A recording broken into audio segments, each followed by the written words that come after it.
नमस्कार, मेरा नाम डॉक्टर राहुल नागर है।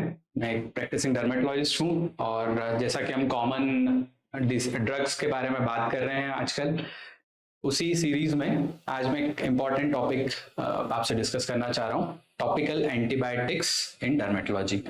हम सालों से सोफ्रामाइसिन, बीटाडीन, पोविडोन आयोडीन, इन सारी चीज़ों का इस्तेमाल करते रहे हैं अलग अलग स्किन डिसऑर्डर्स के लिए, अल्सर्स के लिए या सामान्य चोट के लग जाने पर इन एंटीबायोटिक्स का और भी काफी यूज है और उसके बारे में आज हम थोड़ा डिटेल में डिस्कस करेंगे।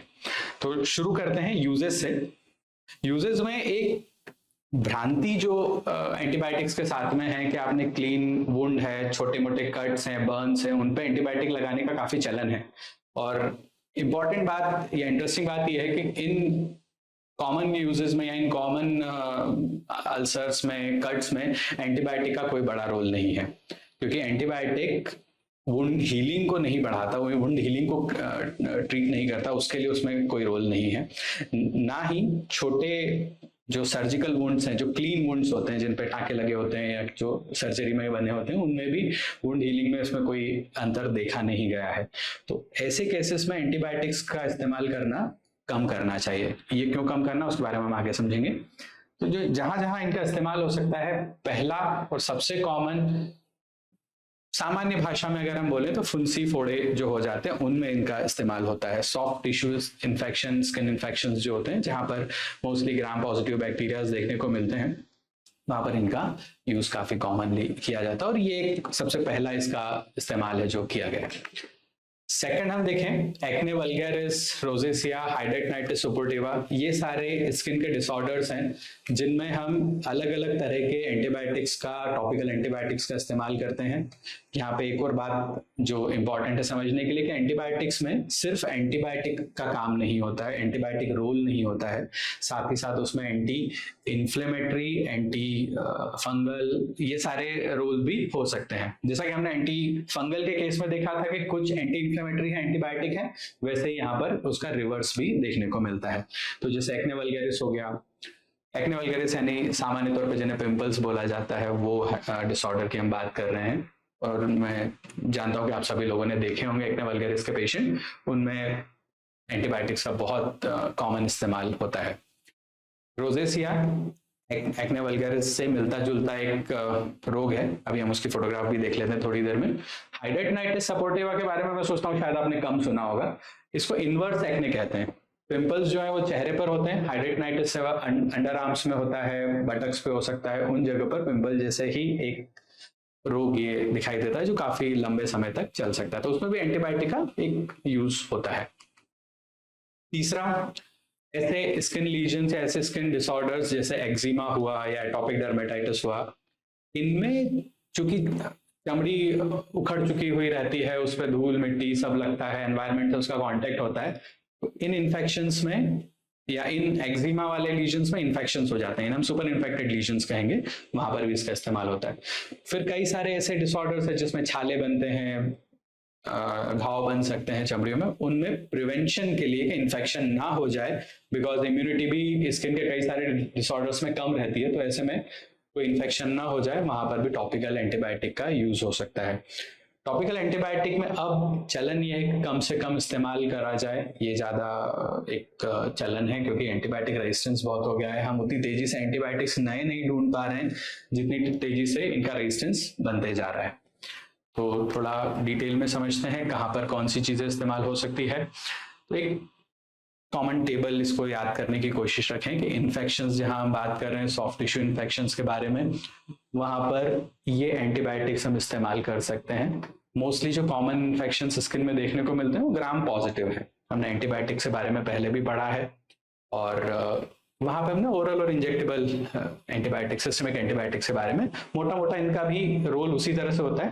पर इन्फेक्शंस अगर हमको दिख रहे हैं, सॉफ्ट टिश्यू इन्फेक्शंस दिख रहे हैं, तो उसमें फ्यूसिडिक एसिड, म्यूपिरोसिन, ओजेनॉक्सिसिन एक काफी रिसेंट नया एंटीबायोटिक है जिसका इस्तेमाल हम कर सकते हैं। क्लिंडामाइसिन भी इंडिकेटेड है, यूएस एफडीए इनफैक्ट इंडिकेटेड है कि आप सॉफ्ट टिश्यू इन्फेक्शंस में उसको यूज कर सकते हैं। मेट्रोनिडाजोल मैंने थोड़ा अलग से लिखा है उसमें, बिकॉज एक स्पेशल केसेस में यूज होता है, स्पेशल केसेस में इसका इस्तेमाल कर सकते हैं आप, रूटीन में नहीं। एक्ने में ये एंटीबायोटिक, हालांकि आजकल एक्ने में एंटीबायोटिक का इस्तेमाल को कम से कम तवज्जो दी जा रही है, और ऐसे मॉलिक्यूल या ऐसे एजेंट्स को इस्तेमाल करने का बढ़ावा देने का बोलते हैं जिसमें एंटीबायोटिक का सीधा सीधा इस्तेमाल ना हो। पर फिर भी क्लिंडामाइसिन इसमें सबसे कॉमन इस्तेमाल, सबसे ज्यादा इस्तेमाल करने वाली दवाई होगी।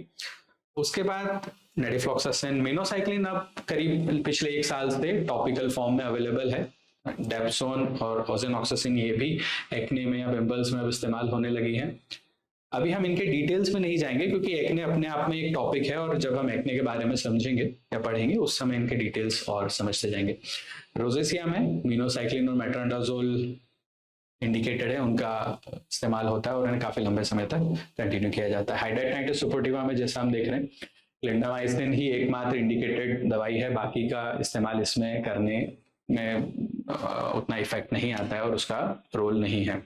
इसके बाद हम देखते हैं सुपर इन्फेक्टेड लीजन्स। इस सुपर इन्फेक्टेड लीजन्स में जो मैं बात कर रहा था कि एक्जिमा या दूसरे स्किन के डिसऑर्डर्स जिनमें ऊपर से इन्फेक्शन हो गया, उसमें फ्यूसिडिक एसिड और म्यूपिरोसिन, ये 2 एंटीबायोटिक का उपयोग करना चाहिए।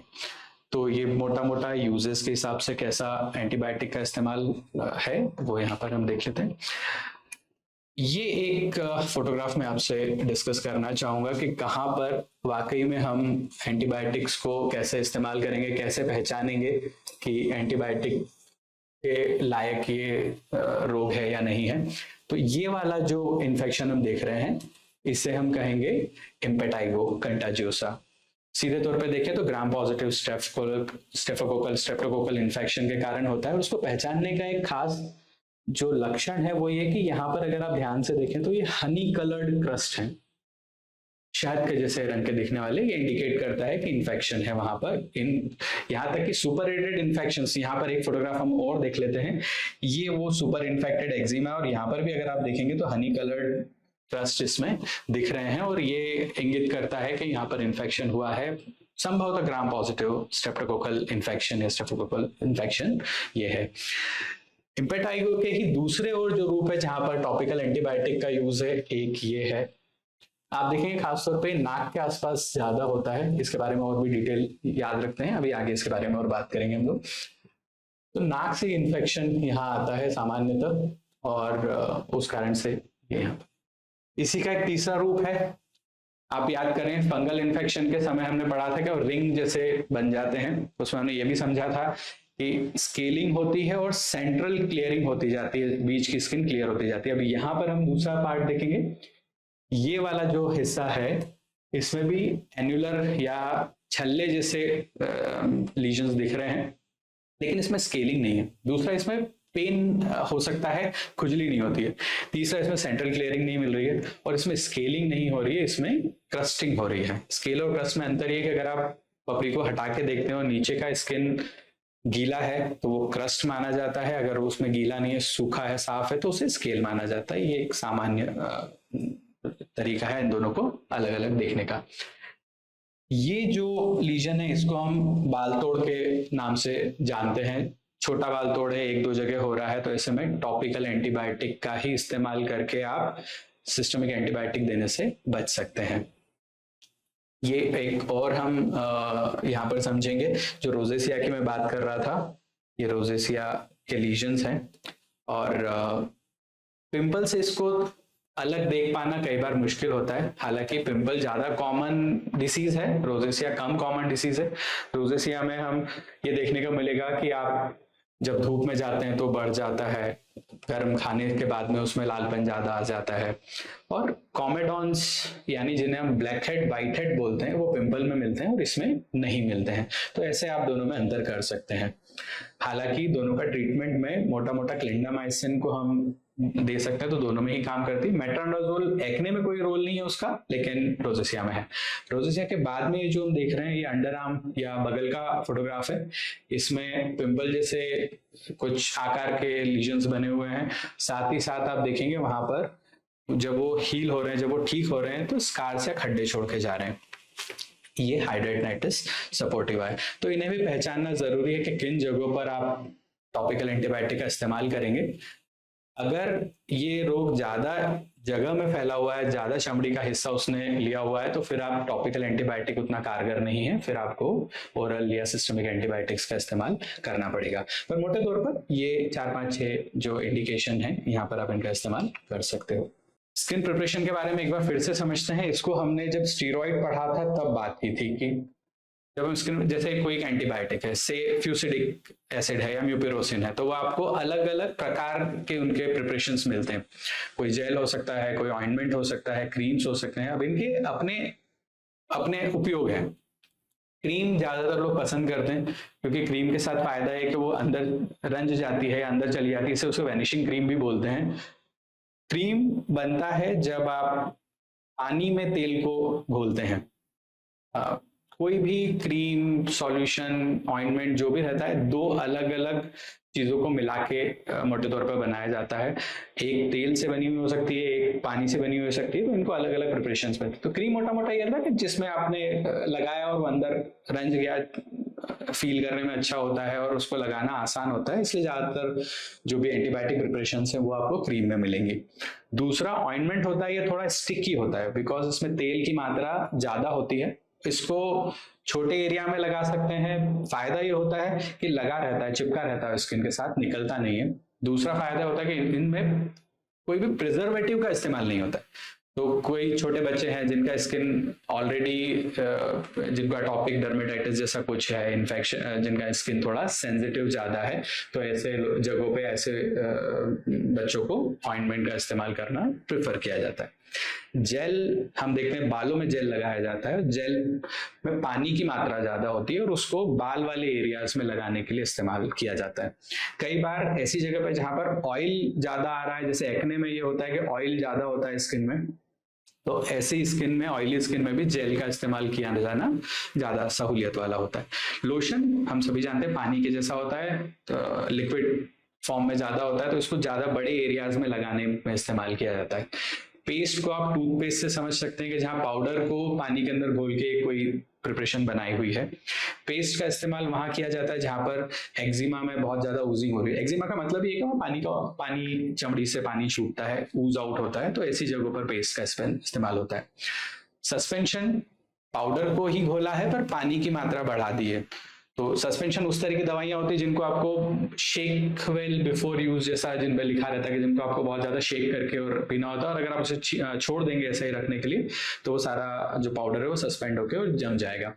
फोम, जहां पर आप गैस का इस्तेमाल करते हैं, इसमें क्रीम्स के अंदर या कोई भी दूसरे प्रिपरेशन में जब गैस की भी मात्रा होती है तो वो फोम बन जाता है। तो ये अलग अलग प्रिपरेशन है और इनके अपना अपना अलग इस्तेमाल है।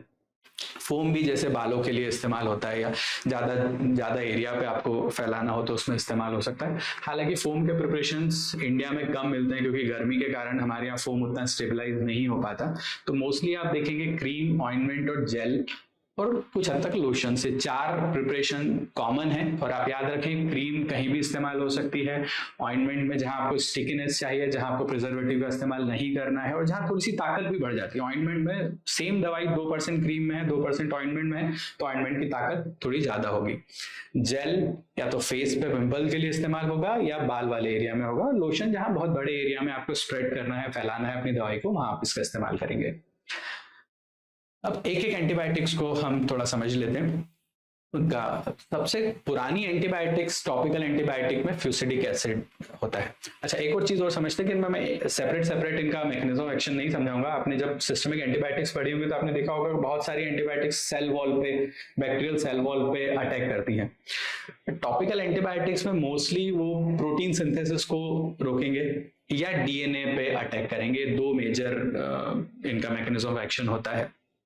हम क्विकली कुछ 4-5 सबसे ज्यादा इस्तेमाल होने वाली एंटीबायोटिक्स के बारे में पढ़ते हैं, उसके बारे में समझने की कोशिश करते हैं। तो फ्यूसिडिक एसिड ये सबसे पुरानी एंटीबायोटिक्स में से एक है। 1960 के आसपास शायद इसको खोजा गया था और तब से ये इस्तेमाल में है। ग्राम पॉजिटिव इसका कवरेज होता है, ग्राम नेगेटिव में इसका कोई कवरेज देखने को नहीं मिलता है। क्रीम के फॉर्म में मिलेगा, ऑइंटमेंट के फॉर्म में मिलेगा। और सबसे कॉमनेस्ट जो आप प्रिपरेशन देखते हैं वो स्टेरॉइड के साथ फ्यूसिडिक एसिड का यूज देखते हैं, क्योंकि ऐसा क्यों किया जाता है? क्योंकि फ्यूसिडिक एसिड क्रीम जो है ये स्टीरॉयड के स्ट्रक्चर से मिलती जुलती है। तो जैसा जितना स्टीरॉयड आपके चमड़ी में अंदर जाके पेनिट्रेट कर सकता है, उतना ही फ्यूसिडिक एसिड भी साथ साथ जाएगी। तो ये इसकी एक स्पेशलिटी है, इसलिए फ्यूसिडिक एसिड को स्टीरॉयड के साथ सबसे ज्यादा जोड़ के और इसके प्रिपरेशंस आपको मिलेंगी। धीरे धीरे इसके रेजिस्टेंस भी आने लगे हैं, जैसे एमआरएस से होता है वैसे एक एफआरएस से भी होता है, इसलिए भी इसका इस्तेमाल अब धीरे धीरे कम होता जा रहा है। बट फिर भी ये आज भी एक अच्छी एंटीबायोटिक है और कॉमनली इस्तेमाल होती है, सस्ती भी मिलती है, कि ये भी इसका फायदा है। ये कॉमन इसका ब्रांड है जो शायद इंडिया में सबसे पुराने ब्रांड्स में से एक है। हालांकि जो ब्रांड आपको अवेलेबल हो, जो आपको सस्ता लगे, वो आप अपने मरीज के लिए इस्तेमाल कर सकते हैं। पर ये एक मैंने इसलिए फोटोग्राफ रखा था कि कॉमन मिलने वाला ब्रांड है। फ्यूसिडिक एसिड दो चीजें, तो पुरानी है, इजीली मिल जाती है, और दूसरा स्टीरॉयड के साथ इसका कॉम्बिनेशन काफी अच्छा होता है। तो सुपर इन्फेक्टेड जो हमने एक्जिमास और वो सब देखे, उसमें फ्यूसिडिक एसिड आप इस्तेमाल अच्छे से कर सकते हैं। म्यूपिरोसिन भी काफी पुरानी एंटीबायोटिक्स में है, 85, 87, 1985 और 1987 में इसको खोजा गया था। एक बैक्टीरिया से मिलने वाला एक एंटीबायोटिक है, और इस एंटीबायोटिक के साथ खासियत ये है कि इसका स्ट्रक्चर किसी भी दूसरी एंटीबायोटिक से मैच नहीं होता है, तो इसलिए क्रॉस रेजिस्टेंस नहीं होता। किसी और एंटीबायोटिक का रेजिस्टेंस हो तो भी आप म्यूपिरोसिन को इस्तेमाल कर सकते हैं। क्रीम और ऑइंटमेंट इन दोनों रूप में इसका चलन है, और छोटे बच्चों के लिए प्रिस्क्राइब की जाने वाली मेरे हिसाब से सबसे कॉमन एंटीबायोटिक है। छोटी मोटी फुंसियों में तो ऐसा रिसर्च भी मिली है कि आप ओरल एंटीबायोटिक दें या म्यूपिरोसिन दें, तो म्यूपिरोसिन का भी उतना ही इफेक्ट होता है जितना ओरल एंटीबायोटिक का होता है। तो कई जगह पर आपको ओरल एंटीबायोटिक का अननेसेसरी यूज करने, अननेसेसरी इस्तेमाल करने से एंटीबायोटिक आपको बचा सकती है। धीरे धीरे हालांकि इसका भी रेजिस्टेंस अब दिखने लगा है, पर फिर भी इंडिया में वो कम है और आप इसे इस्तेमाल कर सकते हैं। जो हमने इम्पेटाइगो का फोटोग्राफ देखा था, इम्पेटाइगो में ये पहले ट्राई करना चाहिए। एक म्यूपिरोसिन प्रोफाइलेक्सिस भी कहा जाता है। आपने कई सारे केसेस ऐसे देखे होंगे, हो सकता है जिनको बार बार फुंसियां होती हैं और एंटीबायोटिक आप देते हैं, बैठ जाती, फिर वापस हो जाती। तो ऐसे लोगों में म्यूपिरोसिन प्रोफाइलेक्सिस किया जाता है। उसमें ये होता है कि ज्यादातर जो बैक्टीरिया है कैरियर स्टेट होती है नाक के अंदर या कान में या फिर एनल एरियाज में, वहां पर होता है। तो म्यूपिरोसिन को 5 दिन के लिए सुबह शाम नाक के अंदर, कान के अंदर, नाभि पे और पेरिएनल एरिया में, इन जगहों पर लगाने को बोला जाता है, और इससे फिर उस कैरियर स्टेट खत्म हो सकती है। तो ये म्यूपिरोसिन के साथ एक इम्पॉर्टेंट बात है जिसको याद रखना चाहिए हमको। म्यूपिरोसिन का भी जो कवरेज है वो ग्राम पॉजिटिव बैक्टीरियाज पर ही है, ग्राम नेगेटिव या एनारोब्स पे ये काम नहीं करता है। तो मोस्टली ये स्किन के लिए ज्यादा इस्तेमाल होता है। नेडिफ्लॉक्सासिन एक ब्रॉड स्पेक्ट्रम एंटीबायोटिक है कि जहां पर हमें सस्पेक्टेड है कि ग्राम नेगेटिव बैक्टीरियाज भी हो सकते हैं। यूजुअली नाक के आसपास अगर हमें इन्फेक्शंस दिख रहे हैं तो उसमें ग्राम नेगेटिव बैक्टीरियाज होने के चांसेस ज्यादा होते हैं। पैरों के जो इन्फेक्शंस हैं उनमें भी ग्राम नेगेटिव बैक्टीरिया होने के चांसेस ज्यादा होते हैं। तो ब्रॉड स्पेक्ट्रम एंटीबायोटिक का इस्तेमाल ऐसी जगहों पे आप कर सकते हैं। नेडिफ्लॉक्सासिन या नेडिफ्लॉक्सासिन जो क्रीम है, ये पिंपल्स में भी इस्तेमाल होती है, एक्ने के लिए भी इस्तेमाल होती है, लेकिन एक्ने में इसका इस्तेमाल कम करना चाहिए, क्योंकि ब्रॉड स्पेक्ट्रम होने के कारण ताकत तो इस एंटीबायोटिक की बढ़ जाएगी, लेकिन जब रेजिस्टेंस होगा तब भी वो ज्यादा बैक्टीरियाज में फैलेगा और इनका रेजिस्टेंस भी ज्यादा कॉमन होता है। तो ऐसे केस में फिर आगे इन एंटीबायोटिक्स का इस्तेमाल और ज्यादा करना पड़ेगा, और बैक्टीरियल रेजिस्टेंस से होने वाली प्रॉब्लम से आई एम श्योर आप सभी वाकिफ हैं, तो ये ज्यादा होता है। पिछले कुछ सालों में, 10-15 सालों में नेडिफ्लॉक्सासिन का इस्तेमाल पिंपल्स के लिए काफी किया गया, क्योंकि जेल लगाने से कई बार लोगों को काफी ड्राइनेस ज्यादा होती थी, तो क्रीम के रूप में ये मॉइस्चराइजर का भी काम कर लेता था। पर अब हम देख रहे हैं कि इसमें एंटीबायोटिक रेजिस्टेंस का चूंकि चांस बढ़ जा रहा है, तो धीरे धीरे नेडिफ्लॉक्सासिन का रोल कम कर दिया है। तो पिंपल्स में एंटीबायोटिक इसका इफेक्ट, एंटी बैक्टीरियल इफेक्ट इतना कारगर नहीं है जितना इसका एंटी इन्फ्लेमेटरी इफेक्ट है। साथ ही साथ इसमें आजकल काफी सारे कॉम्बिनेशन हो गए, जैसे आप इसमें भी देख सकते हैं। निकोटिनामाइड है, निकोटिनामाइड विटामिन B3 का एक रूप है जो कई सारे और भी काम करता है पिंपल्स में और दूसरे भी स्किन डिसऑर्डर्स में। उसके बारे में हम कभी आगे बात करेंगे। ये 1 से 2% के जेल फॉर्म में अवेलेबल है, और जेल में इसलिए अवेलेबल है क्योंकि फेस पे पिंपल में यूज होता है। इसकी क्रीम्स पहले आया करती थी, अब वो मिलना बंद हो गई। अगेन बहुत लिमिटेड ग्राम पॉजिटिव कवरेज इसमें करते हैं, तो इसलिए ज्यादातर स्किन इन्फेक्शन में इसका बड़ा रोल नहीं है। पर हाँ, पिंपल में काफी कॉमनली दिए जाने वाली और शायद सबसे ज्यादा लिखे जाने वाली एक एंटीबायोटिक ये पिंपल में इस्तेमाल होती है।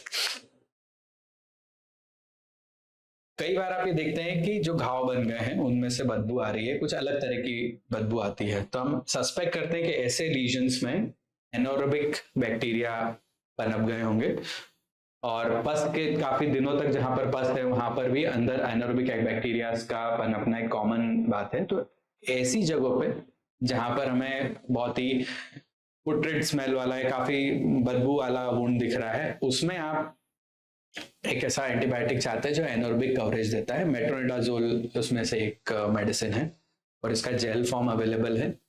ये रोजेसिया में भी इस्तेमाल होता है, साथ ही साथ स्किन के इस तरह के इन्फेक्शन में भी आप इस्तेमाल कर सकते हैं। इसलिए जब मैंने वो टेबल फर्स्ट दिखाई थी उसमें मेट्रोनिडाजोल को थोड़ा अलग रखा था, क्योंकि इसका इस्तेमाल भी अलग होता है। सामान्यतः मेट्रोनिडाजोल को आप इस्तेमाल नहीं करते हैं, तो ये एक उसका लिमिटेड यूज है। इसके अलावा रोजेसिया की हमने जैसे बात की, रोजेसिया में हो सकता है कभी कभी और भी कुछ इन्फेक्शंस में आप इसे इस्तेमाल करते हैं, बट वो अनकॉमन है। तो मोटा मोटा हम 2-3 चीजों का इसमें ध्यान रखें। ओजेनोक्सासिन के बारे में यहाँ पर रखने का एक उद्देश्य ये था कि सबसे नया एंटीबायोटिक है, इसको इंडिया में लॉन्च हुए कुछ साल ही हुए हैं, और ये हमको पता रहे ये एक एंटीबायोटिक है जिसका कि हम इस्तेमाल कर सकते हैं, पर कोशिश ये करना चाहिए कि जितना रेजिस्टेंट केसेस है वहीं हम इस्तेमाल करें, उसका इसको कॉमन ना बना दें, नहीं तो ये भी आगे जाकर यही होने वाला है कि एंटीबायोटिक का रेजिस्टेंस हो गया और फिर ये भी काम करना बंद कर दिया। फिलहाल ये स्किन इन्फेक्शन में सबसे ज्यादा इस्तेमाल हो रहा है, सॉफ्ट टिश्यू स्किन इन्फेक्शन में। पिंपल में भी इसका रोल है, पर पिंपल में रोल 2% या उससे ज्यादा की कंसेंट्रेशन में रहता है, और आने वाले समय में हम देखेंगे कि इसके लोशन और क्रीम्स पिंपल के लिए इस्तेमाल होना शुरू हो जाएंगे। ये भी एक ब्रॉड स्पेक्ट्रम एंटीबायोटिक है जिसका कि आप इस्तेमाल कर सकते हैं कई जगह पर। दिखाने के यहाँ पर समझाने के पीछे कारण ये था कि ये रिजर्व केसेस में जहां पर लगाने की दवाइयों का पुरानी या जो रूटीन एंटीबायोटिक है उनका अगर काम नहीं हो पा रहा है, तो ऐसे केसेस में आप इसका इस्तेमाल कर सकते हैं। सो एडवांटेजेस, जब हम टॉपिकल एंटीबायोटिक की बात करते हैं तो क्यों हम टॉपिकल एंटीबायोटिक्स का इस्तेमाल करें, उसके एडवांटेजेस जो हैं वो क्या है। पहला तो सबसे पहला जो दिमाग में आता है कि आप जहां पर दवाई देना है वहीं पर आप दवाई डालते हैं, तो ज्यादा दवाई का इस्तेमाल नहीं करना पड़ता, साइड इफेक्ट के चांसेस कम हो जाते हैं। दूसरा, इजी है, खासतौर पर छोटे बच्चों में उनको दवाई खिलाना आसान नहीं होता, तो ईज है उसका यूज करने में। इसलिए थ्योरेटिकली अगर हम देखें तो अगर एंटीबायोटिक बहुत ज्यादा एरिया पे हम नहीं लगा रहे हैं तो उसका साइड इफेक्ट के चांसेस कम है। हालांकि टॉपिकल साइड इफेक्ट्स भी होते हैं, वो ज्यादातर चमड़ी का लाल हो जाना, खुजली होना, इस तरह की चीजें ज्यादा देखने में मिलती है। एक इंपॉर्टेंट साइड इफेक्ट जो टॉपिकल एंटीबायोटिक का हो सकता है वो एलर्जिक सेंसिटाइजेशन है, उसके बारे में भी हम थोड़ी जल्दी बात करेंगे। एक ये भी होता है कि जब आप एंटीबायोटिक्स लगा रहे हैं तो आप देखते रहते हैं कि वहां पर क्या हो रहा है, आपको लगाने के समय पता चलता है कि वो ठीक हो रहा है कि नहीं हो रहा है। तो ये भी टॉपिकल एंटीबायोटिक का थ्योरेटिकल एडवांटेज है कि आप देख पाते हैं कि इन्फेक्शन का क्या हो रहा है और आप उस पर ध्यान रख पाते हैं, उसकी बढ़त को समझ पाते हैं। फिर ये भी बात है कि कुछ दवाइयां ऐसी हैं जैसे नियोमाइसिन आती थी या बेसिट्रेसिन आती थी, इनफैक्ट अभी भी आती है, इनको आप खाने के रूप में नहीं दे सकते क्योंकि ये एब्जॉर्ब नहीं होती, तो उनका भी फायदा आप ले सकते हैं, उनको लगाने के रूप में आप उन एंटीबायोटिक का इस्तेमाल कर सकते हो। और लास्ट अगर हम बात करें कि कोई भी इंसान, मान लीजिए कोई बेड रिडन पेशेंट है या छोटा बच्चा है, तो उसको देने के लिए आप ये एक आसान रास्ता पड़ता है। तो छोटे मोटे इन्फेक्शन हो उसमें टॉपिकल एंटीबायोटिक आसानी से कोई भी दूसरा इंसान भी पेशेंट को लगा सकता है। डिसएडवांटेजेस भी हैं, ऐसा नहीं कि टॉपिकल एंटीबायोटिक है तो सिंपल कोई दवाई हो गई कि लगाया और काम हो गया, क्योंकि उनके अपने डिसएडवांटेजेस हैं और ये सीवियर है। ऐसा नहीं है कि नहीं होते हैं, बहुत कॉमनली नहीं मिलेंगे, पर हाँ उतना रेयर भी नहीं है, उसके बीच में कहीं पर आप इसको सोच सकते हैं कि आपको देखने में मिलेगी। तो सबसे पहला तो ये कि हमको एग्जैक्टली नहीं पता है, ऐसी बहुत सारी रिसर्च नहीं हुई है कि जहां हमको ये पता हो कि ओरल वर्सेस टॉपिकल में कौन सा ज्यादा बेहतर है। और जैसा मैंने एक बात भी किया था कि वुंड हीलिंग में उसका कोई बड़ा रोल देखने में नहीं मिला है, छोटे मोटे सर्जिकल इन्फेक्शंस में इसका कोई बड़ा रोल देखने को नहीं मिला है। तो एक एविडेंस की कमी है, इतनी रिसर्च अवेलेबल नहीं है वर्ल्ड ओवर भी, और इंडियन सिनेरियो में तो और कम हो जाती है। तो थोड़ी बहुत जगह जब म्यूपिरोसिन के बारे में थोड़ा रिसर्च हमें मिल जाता है कि जहां ओरल वर्सेस म्यूपिरोसिन का टेस्ट किए गए हैं और उसमें छोटे इन्फेक्शंस में या कम इन्फेक्शंस जो छोटे मोटे हैं उनमें म्यूपिरोसिन को माना गया है कि इक्विवेलेंट है। इक्विवेलेंस की अगर हम बात करें तो म्यूपिरोसिन और फ्यूसिडिक एसिड भी दोनों इक्वल हैं अपने इफेक्ट में। और अगर पिंपल की बात करें तो नेडिफ्लॉक्सासिन और क्लिंडामाइसिन भी अपने इफेक्ट में इक्वल माने जाते हैं। पर इसलिए नेडिफ्लॉक्सासिन फिर कम यूज करने को कहा जाता है क्योंकि वो उसका रेजिस्टेंस ज्यादा हो सकता है। और इसके एडवांटेज कॉन्टेक्ट सेंसिटाइजेशन की बात कर रहा था। कॉन्टेक्ट सेंसिटाइजेशन का मतलब है कि कोई दवाई अगर आप लगा रहे हैं तो वो रिएक्ट करना शुरू करती है, उससे अपना एक्जिमा होने लग जाता है, जिसको हम मेडिकल लैंग्वेज में कॉन्टेक्ट डर्मेटाइटिस या एलर्जिक कॉन्टेक्ट डर्मेटाइटिस कहते हैं। सबसे नोटोरियस इसमें जो मेडिसिन है वो है नियोस्पोरिन, जिस नियोस्पोरिन, बेसिट्रेसिन, उसके बाद में फिर जेंटामाइसिन। इसलिए आजकल इनका इस्तेमाल ज्यादा नहीं किया जाता और उनके बारे में बात नहीं करने के पीछे भी यही रीजन था कि नियोमाइसिन सबसे कॉमनेस्ट एक सेंसिटाइजर है और वो लगाने से लीजन ठीक तो नहीं होगा, उल्टा बढ़ते हुए दिखेगा, वो एक्जिमा में तब्दील होना शुरू हो जाता है और कई बार ये काफी ज्यादा एक लंबा रूप ले लेता है। और जितनी बार फिर जीवन में उसको नियोस्पोरिन से या नियोमाइसिन से उसका एक्सपोजर होगा तब तक उसको वो एक्जिमा वापस बन के आएगा। ऐसा देखा गया कि जैसे ज्यादा एज होती जाती है, एज बढ़ती जाती है, ये सेंसिटाइजेशन जो प्रिवलेंस है वो बढ़ता जाता है। अगर स्किन ड्राई है तो वहां पर ये ज्यादा होगा। पैरों में कई बार ज्यादा देखने को मिलता है, पैरों के अल्सर में अगर इसका इस्तेमाल किया गया तो देखने को मिलता है। काफी लंबे समय तक अगर आप यूज कर रहे हैं तो उसके चांसेस बढ़ जाते हैं, स्किन में सेंसिटाइजेशन हो जाता है। और ऑक्लूजन में अगर कई बार ये कहा जाता है कि आप कोई दवाई लगाएं और उसके ऊपर उसको ऑक्लूड कर दें, पॉलिथीन से भी ऑक्लूड करते हैं लोग, क्लिंग फिल्म जो फ्रूट रैपिंग प्लास्टिक है, और ऐसे केसेस में अगर आप कर रहे हैं तो तब भी इसका सेंसिटाइजेशन होने की संभावना बढ़ जाती है। हमारे सभी के स्किन पे कई सारे बैक्टीरिया वैसे भी रहते हैं और वो हेल्पफुल बैक्टीरिया है जिन्हें माइक्रोबायोटा कहा जाता है। तो माइक्रोबायोटा पर टॉपिकल एंटीबायोटिक्स का क्या असर होगा, हम उसके बारे में ज्यादा जानकारी अभी नहीं रखते हैं। हो सकता है कि वो असर और गलत होता हो और उससे आगे जाके कुछ और नुकसान हो सकते हैं, तो उसके बारे में अभी हमें कुछ जानकारी नहीं है। ये भी इसका एक डिसएडवांटेज है।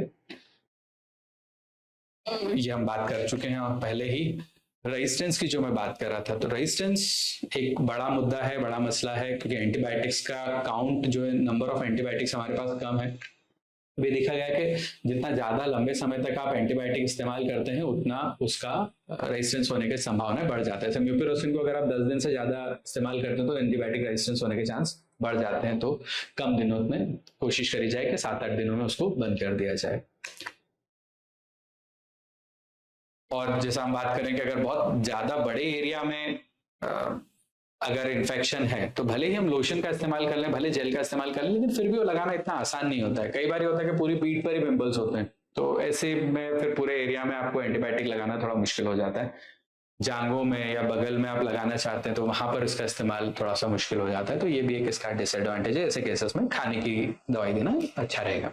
तो ये एंटीबायोटिक से जुड़े हुए जो इम्पोर्टेंट जानकारी थी, जितना जानना हमको एक बेसिक लेवल के लिए जरूरी होता है, उसके बारे में नहीं। बाकी आपके जो भी प्रश्न है आप मुझे भेज सकते हैं, मैं कोशिश करूंगा कि उन सभी का जवाब मैं समय पे दे पाऊँ।